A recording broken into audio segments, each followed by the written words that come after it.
Am I the a-hole for saying I didn't want my fiance's best friend to be best man? My fiance Grant and I have been dating for years. I knew I wanted to marry him about a year in, but he's been washy about the marriage. His best friend Keith is married to a friend of mine, Hannah. Since we were 20, Keith was a rude, jealous person who hated me.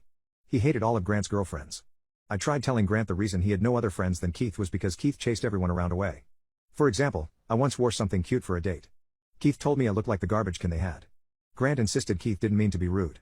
Grant wanted my friends to hang out with him and Keith when I just wanted Grant there. I relented. I regretted it when the first time they met my friends Keith was so rude he reduced Hannah to tears. It was so over the top that even he had to later apologize and made it up to her. My fiancé and I were discussing the wedding. He insisted that Keith had to be his best man. I refused. I said Keith could be a groomsman, but I did not want that man symbolizing love. Grant got mad and said he had to return the favor as he was Keith's best man and I was Hannah's bridesmaid. I stood my ground and he threw up his hands and said he would never get married. Edit, it's not one situation. I was using those to illustrate how his best friend is in general. He's mean and rude in general. He ate a slice of my birthday cake that Grant made before I even got to see it. When we got engaged, he only said sorry to Grant. His nickname for me is Froggy because I have a frog personality.